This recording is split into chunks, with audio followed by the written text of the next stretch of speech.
Bullseye with Jesse Thorn is a production of MaximumFun.org and is distributed by NPR.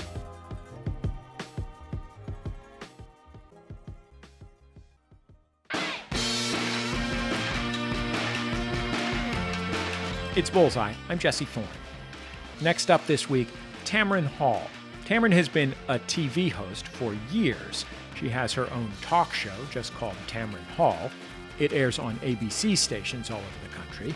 Before that, Tamron worked in news. She had her own show on MSNBC and for a time was a host on The Today Show. More on that part of her life later. Tamron also hosts the Discovery series Deadline Crime, a true crime news magazine. As if she wasn't busy enough, she's taken on an entirely new endeavor, fiction writing. She just published her debut novel, As the Wicked Watch tells the story of a reporter who's trying to unravel the mystery of two murdered girls in Chicago. One of Tamron's biggest fans is Jarrett Hill. Jarrett is a journalist himself. He's worked for Vanity Fair, the New York Times, and CNN. When he got the opportunity to talk with Tamron for our show, he could not wait. What you're about to hear is a conversation not just about the novel, but about hosting for TV and the unique challenges that Black journalists face, even super famous Black journalists like Tamron Hall. So, without further ado, here's Tamron Hall interviewed by our correspondent, Jarrett Hill. Tamron Hall, welcome to Bullseye. It's a pleasure to be here. Thank you for having me. Absolutely. As I was getting ready to interview you, it occurred to me only in the last hour and a half, this is not our first time talking. You actually interviewed me on your MSNBC show back when Melania had plagiarized Michelle Obama. And I remember getting a DM from you that day, and it was like, oh my gosh, you've made this morning very interesting. Can you come on television at 11 o'clock? And I was like, what? Tamron Hall is in my DMs. And I was freaking out. It was a very, very fun day, but you were really great to me and I really appreciated that. So I'm excited to kind of turn the tables this time and get to talk to you about your work. You know what? I appreciate that. And I still do reach out directly to guests. It's a very important component, I think, in booking interesting people. And for me, I do that same thing. In fact, there's a competitive booking that I am pursuing right now for my daytime talk show. And I scheduled a Zoom with the person's representative, and I got on the Zoom outside of my son's preschool class. And when they turned on the camera, it was me, and the individual said, "Oh, I wasn't expecting Tamron Hall." And I said, "Well, yeah, this is a competitive booking. I'm going to compete and explain to you why." I personally believe that the guest should come on and speak with me, so I often will go into the DMs. I know they say, as the song, it goes down in the DMs. It does. It does. And you have to make that, it's hand-to-hand combat, getting compelling people like yourself, interesting, competitive guests. And so I don't take that for granted. That touchstone is something that I love doing. Our season 2, I've already launched into the interview and you only asked one question. Our season 2 of the daytime talk show, I personally called Andrew Gillum and his wife RJ to pursue that interview because I knew that if we were going to get him to openly talk with me and include his wife, that meant I had to call. Well, and I mean, I love that you kind of taken it that direction because I'm excited for this new book that you've written. It's called As the Wicked Watch. And as we're talking about this, I'm thinking about it through the lens of you being a journalist, right? You are a career journalist who has that experience of reaching out, making the phone call yourself, and really being engaged in the process of talking to folks about what's going on in their lives. And so as you arrive at this book, I'm really curious, where did this book begin for you? What was the inception of this idea? Well, the story goes back to 1997. I was a reporter in Dallas-Fort Worth in my last month of working there. And I'd just been called to actually work for a station in Chicago.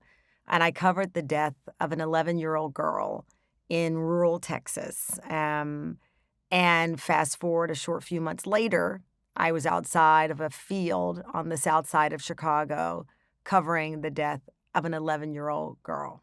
In Texas, the young girl was white. In Chicago, she was Black.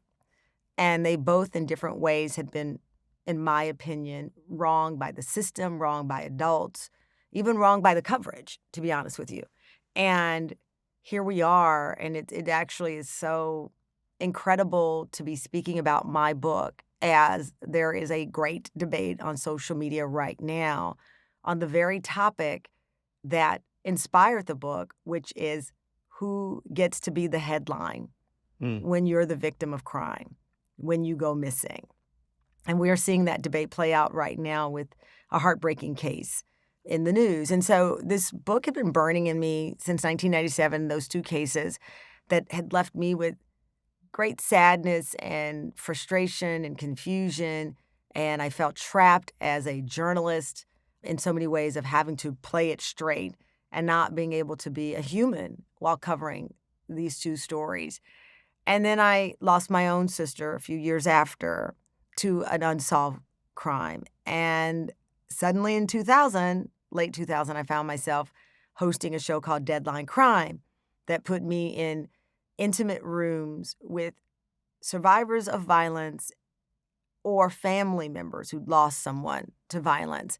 And so I had this weird journey, and I don't know if the word is weird, but that's the one that comes to mind, that seemed to put me in these spaces and places and rooms with crime.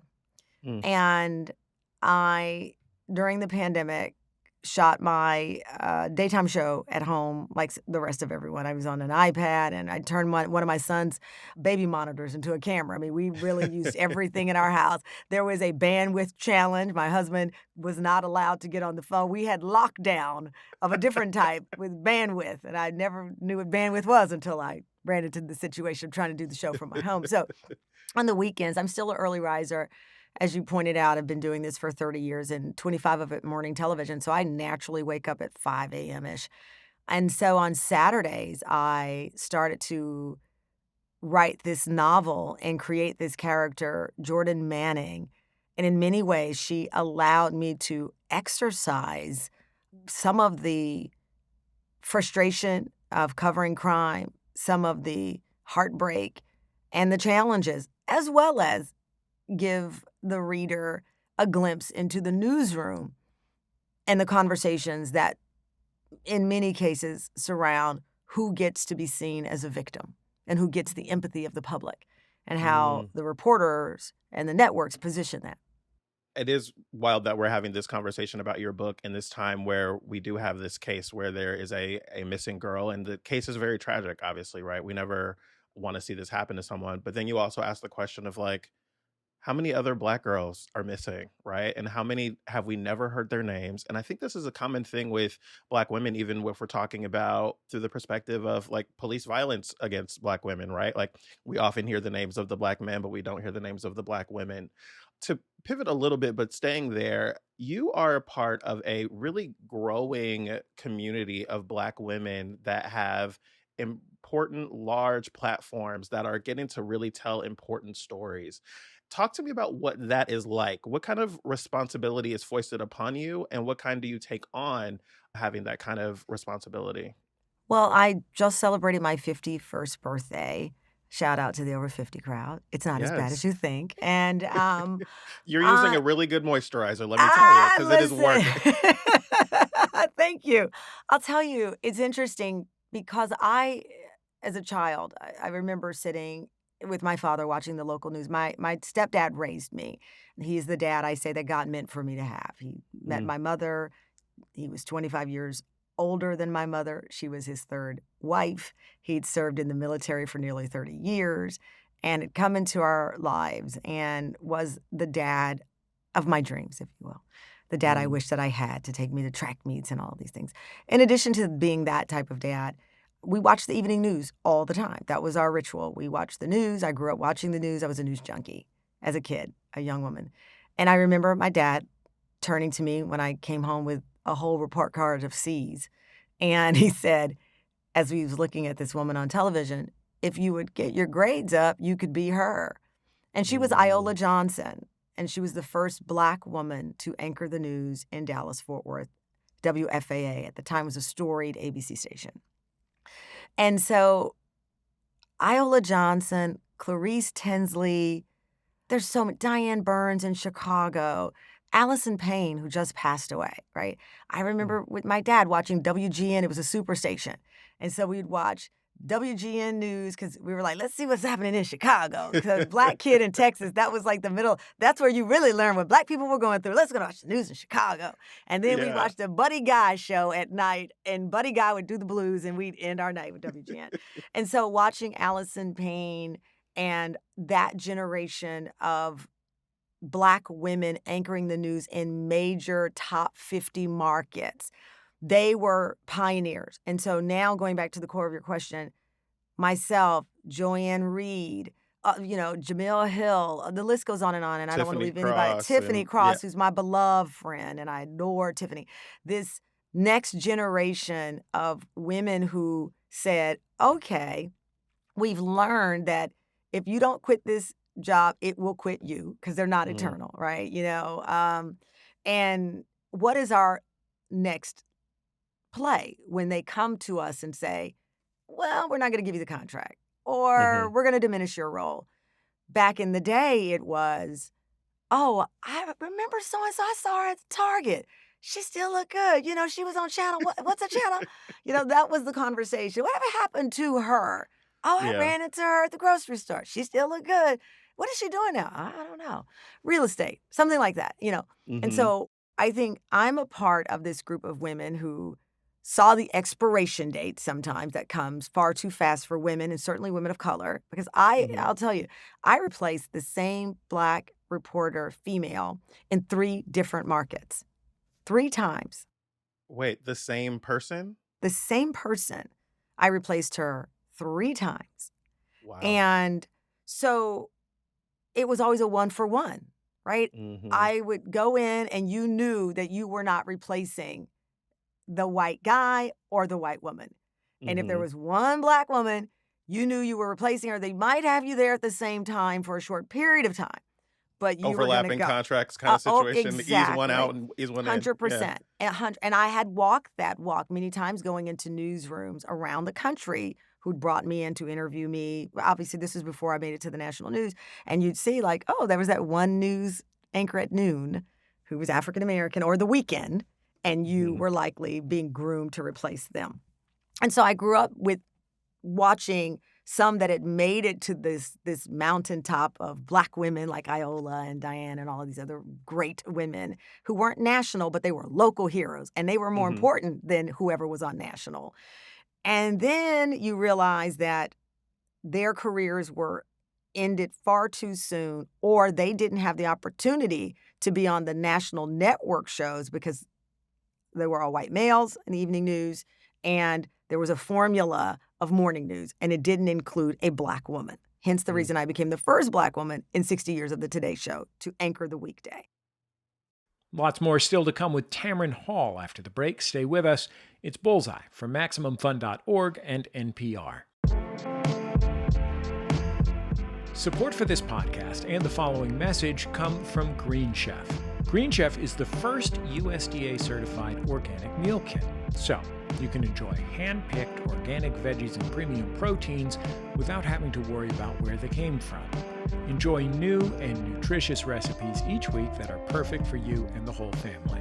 Go to greenchef.com/bullseye100 and use code bullseye100 to get $100 off, including free shipping.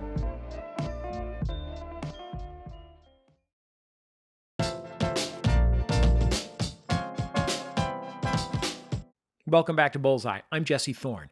If you're just joining us, our guest is Tamron Hall. She's a veteran TV host and journalist. She currently has her own daytime talk show called Tamron Hall. You can catch it on most ABC stations. She's also the author of a brand new mystery novel. As the Wicked Watch follows a Chicago journalist who tries to crack the case of 2 murdered girls. You can buy it now at your local bookstore. Hall is being interviewed by our correspondent, Jarrett Hill. Jarrett also co-hosts the Max Fun podcast, Fantie. Let's get back into their conversation. There are 2 things that you touched on that I really want to unpack a little bit, because your book is about a Black woman journalist who is covering these difficult stories. But you talked about having replaced the same Black woman 3 times. And I think that as a Black man in this business, I know that conversation I've had with my agent about like, yeah, they already have a black guy. I know that they're not going to do that. Right. Or they've got two black people on that show. There's no way that there's going to be another one. And then to hear you say that you've replaced the same black woman 3 times going to different places. Can you talk to me a little bit about the challenge that you feel or the difficulty of like having to go in and be the first or be the only? It's a really interesting dynamic that I don't think people oftentimes think about if they're not in it. It is an interesting dynamic because, for example, when I first filled in on NBC Nightly News, and I don't even remember how my name got pulled from the lot. I filled in, and it was a weekend, but it was Nightly News, and someone in the building sent me a note, one of the career employees that had been there for many, many years, and said, I think you might be the first black woman to have ever filled in on NBC Nightly News. And I Wow. thought, what? I was speechless, right? And the same thing happened with the Today Show. And it was a really interesting crossroad moment, Jared, because I thought, well, I don't want that to be the headline, right? About me I'm the first one. I want them to say after, 10 years of working hard and getting this and doing this, she got it. But the headline was, in some cases, the first black woman to anchor or host the Today Show weekday. And I learned I never did not accept it, but I was worried it left opportunity for people to discredit why I was there. Mm-hmm. And I'll be very transparent with you about this. It harkened back to how I started there. At the time, the news director, or I guess they call him, I don't even know if they call him at the network level, the president of news, Mm-hmm. had reached out to me to join MSNBC. And this was around the Don Imus time.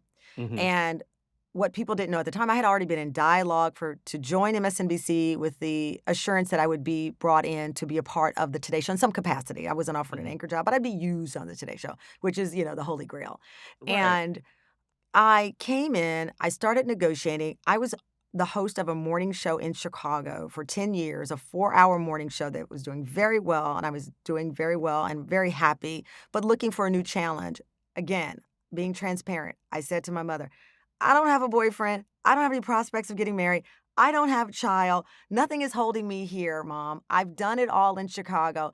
Am I not supposed to take my shot? And this was Lin-Manuel not giving away I my was going to say shot. before Hamilton was This saying was that. before Yes. Hamilton. I was saying, I'm not giving away my shot.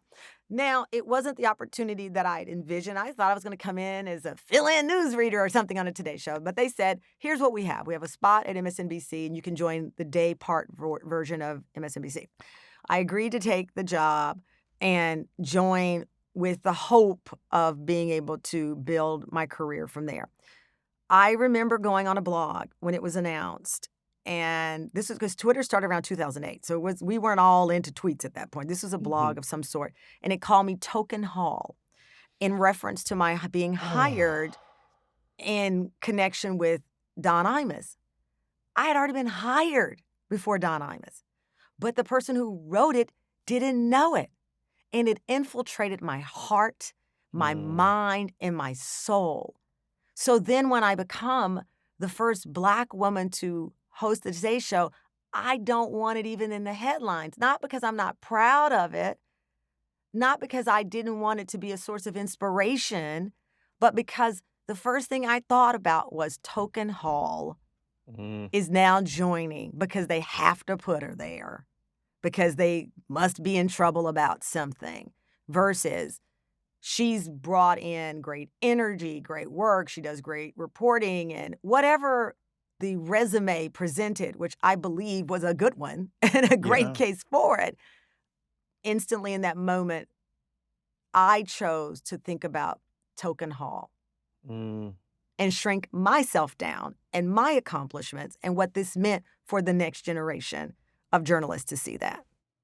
I think that's such an interesting thing because we also always hear for Black folks the conversation about having to be twice as good to get half as far.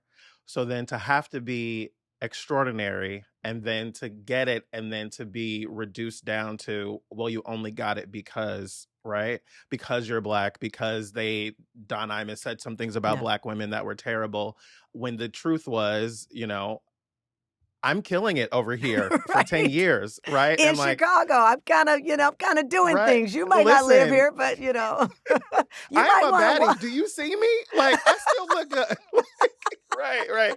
No, I mean that's an interesting thing because it's so frustrating and painful. I've been really intrigued lately by the unique effect of the imposter syndrome on Black folks.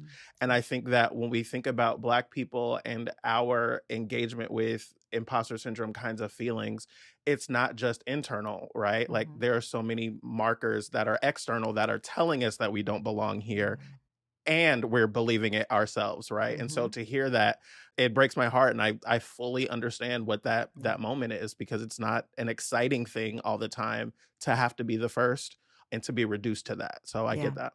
Yeah, and it is. It's a battle, and this is probably the most I've ever talked about it, honestly, outside of my family circle, because I had a fear that the story then would be misused. Oh, she wasn't proud to be the first Black woman, or she didn't want people to know. And I'm like, well, how could you not know? Have you seen me? It's Yeah. like, and so it's an interesting dynamic. But I'll tell you, after I left the Today Show and the 2 years of building my daytime talk show, I was on the speaking circuit. And so I was doing a lot of speeches about domestic violence and surviving it and what I'd learned through the death of my sister. And so that became the thing that filled my soul and nourished me while creating the talk show. And I was at an event, and they read the bio before you go to the lectern or whatever. And someone said, "Jay, should we take out that you were at the Today Show?" And I said, "You better not. I earned that spot. I earned that spot. And I Yeah. forever will be proud that I was a part of the most storied morning show in history, and that I was there, and that I pray that I represented Black people well, but represented journalism well, and that I showed why I left with student debt from Temple University. Why, Hello. why I Come on. did. It's like, so I embrace it all. And it taught me a lot. I've learned something at every spot and every stop of this journey, including why I was meant to be there and why it wasn't meant to last. Yeah. I said you mentioned two things that I wanted to touch on. One was replacing the same Black woman. The second was the Today Show. And I wasn't exactly sure how to talk about the Today Show, but you feel like you're pretty open about it. And I would love to talk to you about it, because I think that when we're talking about being Black, when we're talking about being a journalist, being a Black woman journalist, I know for a lot of Black folks that saw what happened to you at Today, and I'll speak for myself, I was upset about it, right? I was like, oh, no, they didn't, right? And I was upset about it. And I remember hearing that you'd gotten the talk show and like, did y'all hear about Tamron? Did you hear about the show though? Like I was so excited for you, because I felt like you had been wronged in so many like very specific ways. And we don't have to use other people's names that were that's fine. involved, Yeah, but yeah. I am curious about the conversation you were having with yourself as you saw this getting ready to happen, and then how you made the decision of what you wanted to do. Well, honestly, I wish it was a strategic, beautiful plan that I had, the reboot. It wasn't. It was what my mother did as a 19-year-old single mom coming home with a baby. She figured it out. It's what my grandfather, who had a second-grade education, could not read, who signed his name with an X, who nearly lost his land because of a shady insurance dealer who went into little small towns, which happened all across the country, and preyed upon the poor and the Black, and had him sign over the mineral rights to his home with an X. He figured it out. He figured out how to raise his family after his wife died, and how to keep his dignity, where he was the barbecue pit man who handed out the sandwiches to people at the gas station, and still on Sunday had his Stacey Adams on and his beautiful felt hat that was crisp and clean, and got in his green Buick and drove to his Methodist church. He figured it out. Yeah. And so I figured it out. I knew that, again, going back to the earlier part of our conversation, was that I am my backup plan. I didn't have and don't have a trust fund. I didn't have millions in the bank. So what was I going to do? Was I going to be, oh, remember her? Or was I going to figure it out? And so the plan included, what had I done? What was my weapon? Well, I've been on, at one point in time, I believe it was 4 or 5 shows on 7 networks. And so let me map this out for you. So the Today Show airs at the same time around the country. I was on the 9 o'clock hour of the Today Show. I would run over to MSNBC and was on at 11 o'clock. There were some days that the Today Show third hour was on. I'm live on MSNBC. So now we're in California time. And then Deadline Crime would run a marathon.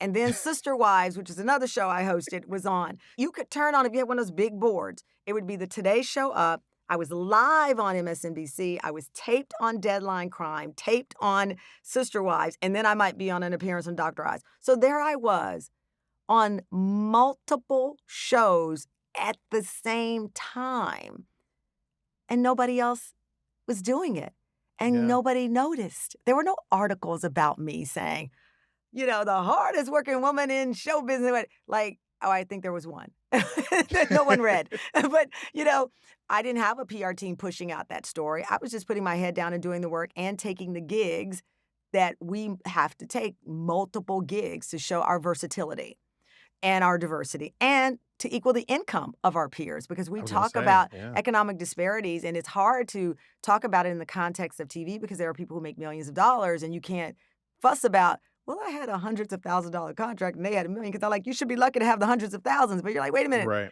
But very few are making, you know, this kind of money other than a certain type of television personality, news personality. So anyway, so there I was with these multiple shows, and I said, okay, I have an audience that likes me on the Today Show. So let's call that audience Middle America, which I don't like that phrase because I always tell people Chicago and Detroit are Middle America. And when you say that phrase, you're not talking about those cities. And that's Middle America. And so we know that's kind of code. So Middle America, Today Show, if you will.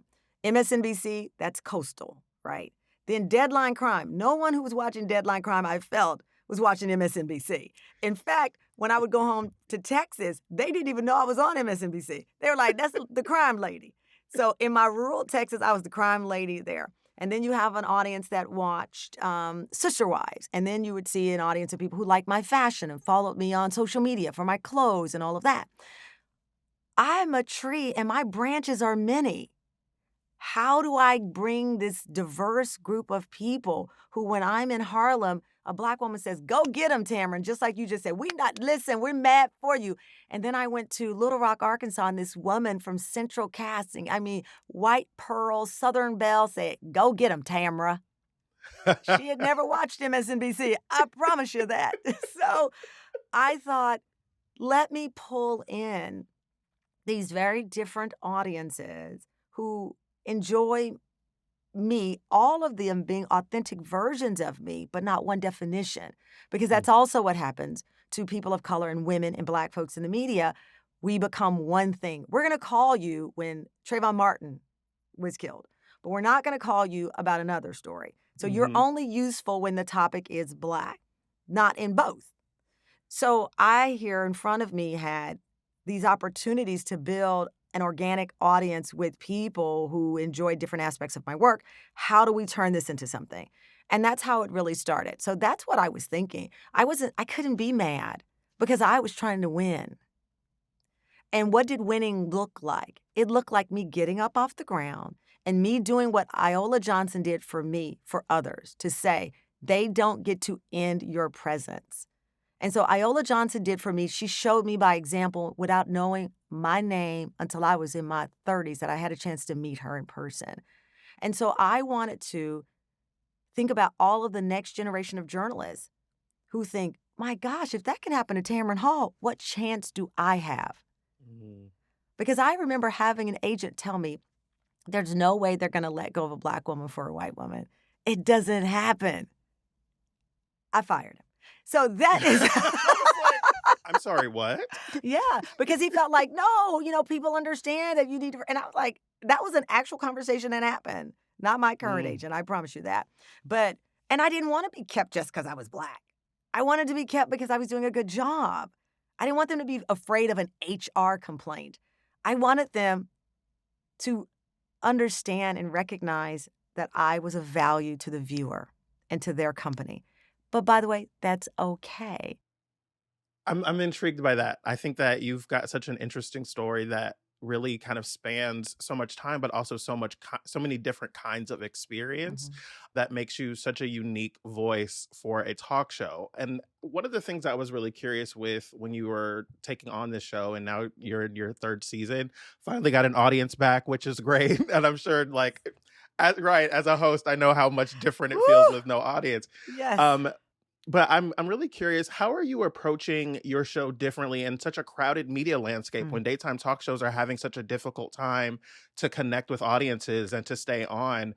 And you're doing it quite well, but like, how Thank are you you. approaching it differently? Well, I try to talk about the things you're talking about. I know that that's a catchphrase for the show, but that actually came up in a conversation. That's how it became the catchphrase for the show. I was Hmm. talking with someone and I said, look, I love variety TV. I love to laugh. I love fun. But what we learned from traditional television, daytime, whether it was Mike Douglas, obviously the great Oprah Winfrey, Phil Donahue, is that they talk to people. One of my favorite episodes of the Mike Douglas show was Ali and Sly from Sly and the Family Stone talking about, at that time, this white supremacist. And they're on this, yuckity yuck show and they are getting in it. And so for me, the first season of the show, where was I in my life? I just had a baby. So I wanted to talk about mommy stuff, baby stuff, and warm the audience up to me, right? Because that's what you do when you sit down to meet someone for the first time. And for many people in daytime, they were just meeting me for the first time. It's a different audience than where I'd lived in morning TV and in cable. So I came in really authentically being, hey, here I am. Hi, Tamron from Luling. You might have heard about me. You might have heard I lost that job. Well, that's not the whole story. So let's talk about it. And so that was the first section of the show. Then the pandemic happened. So we had to pivot to the shows from home. And then George Floyd was assassinated. So then that was my first, outside of COVID, opportunity to tell this side of my journey and have a show called Hear Us Now, where we heard from all of these young people. And I said, I don't want to book anyone over 40. And I want to process this through their lens. And so that then became the news Tamron and all of this version of me that I think people appreciate. And I can give a interview and talk about these substantive, so-called substantive things. I think anything can be substantive and bring that. And now season 3, I had a list of celebrities that we could talk to, like you. We can find a book or an author or anything. And I said, everywhere I go, people are talking about 2 things: the mask mandates and critical race. And half the people don't even know what critical race means. Mm. And what is the through line? And in all my years of reporting, I have not seen people go to physical blows in front of children at school board meetings. It harkened back to the fights we would see with the conversation over integrating schools, right? And I'm like, this is kind of the same visual. These people are punching people over kids wearing masks. And the boogeyman of teaching race in school has become real. And I'm so confused because I grew up in Texas, and in the 6th grade, I learned about the Holocaust, life-changing moment of empathy and understanding of another group. How did Texas teach that? And now they don't even want to talk about Japanese internment, all of these things. And when do we become afraid of teaching history and talking about race? Because that skipped me. We wouldn't be here if the fear level of this kind existed. So I was compelled to kick off the season with this conversation. But the challenge and the difference is the version that would have happened on the Today Show, perhaps, because you have to play, both sides here. This is one side is this. Or on MSNBC, where you're like, okay, I know if I don't ask these fire questions, people are going to tell me to do my job, which they love saying. The cable news crowd loves telling you to do your job. Okay. Right. And which question you didn't ask. Right, Exactly, right. yes. They will light you up like the 4th of July. And you feel the pressure to go in ready, right? And then there's the daytime version of this conversation, which again harkens back to Oprah going to that county that would Forsyth not. County. I was thinking about that as you said that. Forsyth Yeah. County would not let Black people buy in that county. Phil Donahue, and as I said, when Yoko Ono and John Lennon filled in on the Mike Douglas show, right, and talked about what they were. So hearkening back to some of that TV that I obsessed over, now we're ready, and no one's doing it in daytime. Because we did, and networks did heavily invest, and probably rightfully so, in the fun, the lighter fare, the games, and all of that, which I watch and I love. But no one was occupying this lane. And it was one that was a natural fit and comfortable for me to do. But how do you have it in daytime where you're not neck snapping somebody and where you're not easily painted as the angry Black woman, right? Because now I'm in daytime where affable matters, but sometimes you just got to be honest. And I don't have to play both sides. So I was able to say respectfully to one of our guests who had seemingly threatened, and I think most people in reasonable minds would have interpreted his words as a threat outside of the school board meeting in Florida where he said, you won't be able to show your face in public. I don't know how else to process this. Turns out he didn't have a kid and in the district or at all, and he's outside in near brawls saying he was against the mask mandate. So the daytime version of me, I am able to say to him, you are 100% wrong. And I don't have to say, I respect your opinion, because I don't. But I can still ask him questions without demanding that he relent or he say I'm right. I can just ask it. And the audience at home can clearly see. We'll wrap up with Tamron Hall in just a bit. When we return from our break, Tamron tells us what she learned about herself while she was writing the characters in her new novel, As the Wicked Watch.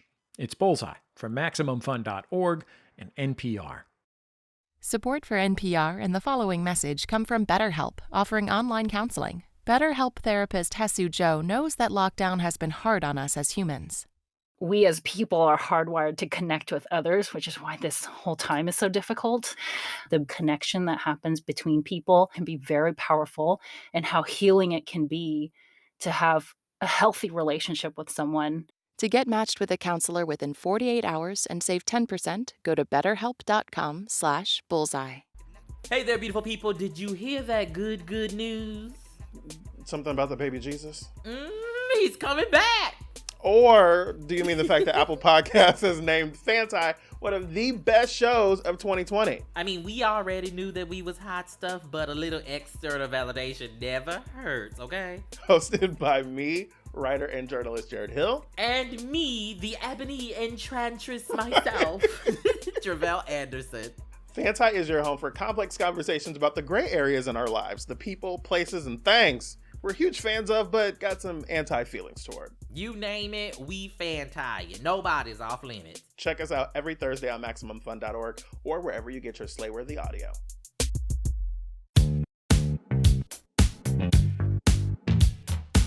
It's Bullseye. I'm Jesse Thorn. You're listening to Jarrett Hill's conversation with Tamron Hall. Hall has her own eponymous daytime talk show. She is also the author of a brand new novel, a murder mystery, called As the Wicked Watch. Let's get back into their conversation. I know that we're getting short on time, so I want to make sure to talk a little bit more about Jordan. So Jordan Manning is the character that you have imagined, dreamed up, and written for your first novel here, As the Wicked Watch. And I just want to know, first things first, where did you find Jordan? Because Jordan is not Tamron, right? But tell me about finding Jordan and how much of Tamron is in Jordan. She wasn't hard to find because I created this character based on experiences in the newsroom. When I went in to pitch this book, I didn't know how it would be received. And I was stunned that after a few meetings, everyone I met with wanted to buy the book. They wanted to back the book. And I think it's because she is a protagonist like we've not seen before.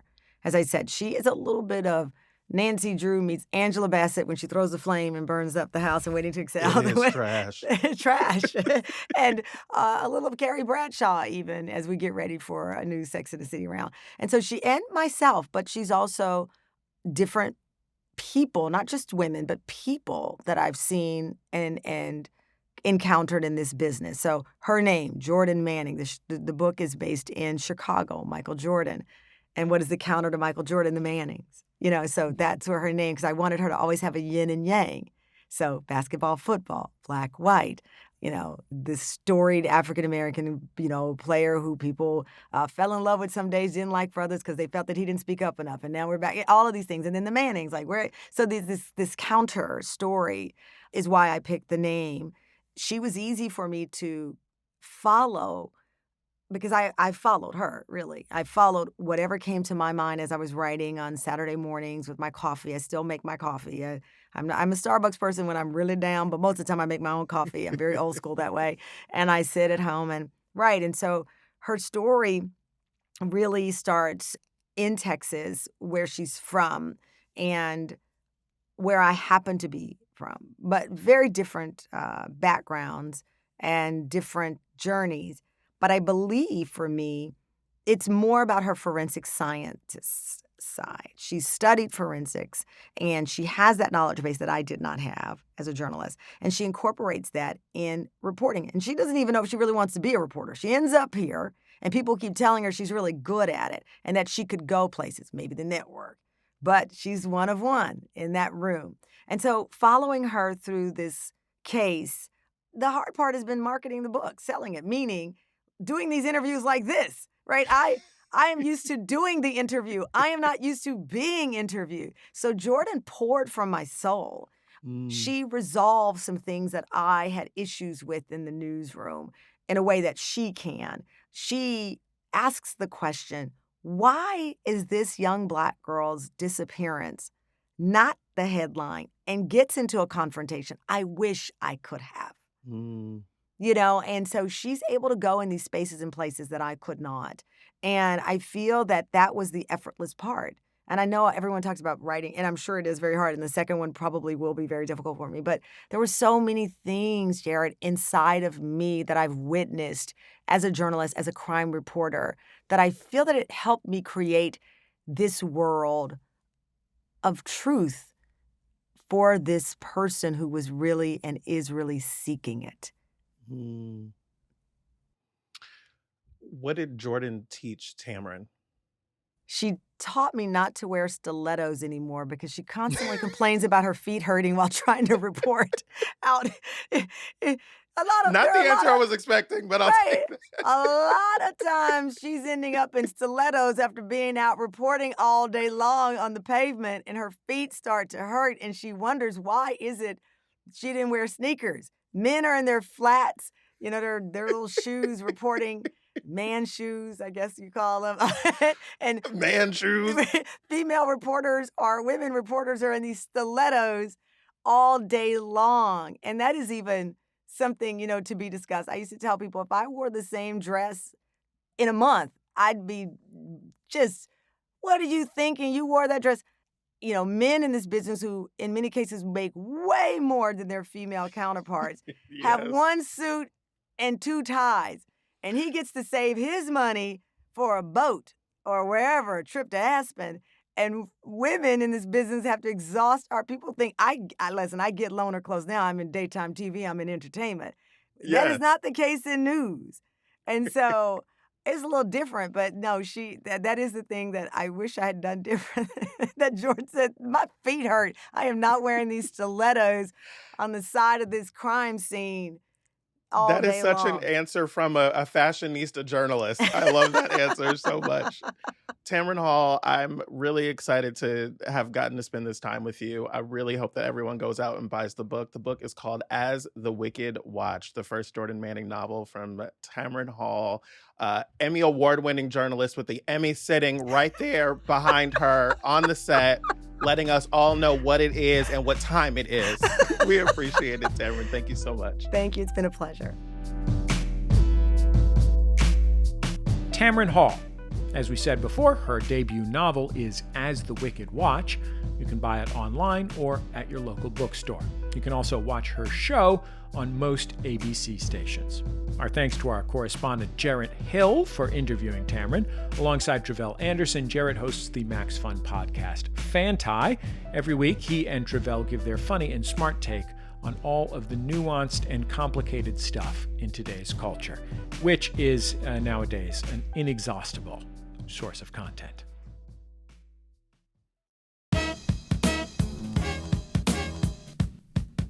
That's the end of another episode of Bullseye. Bullseye is created from the homes of me and the staff of Maximum Fun in and around greater Los Angeles, California, where, here at my house, a tree fell on it.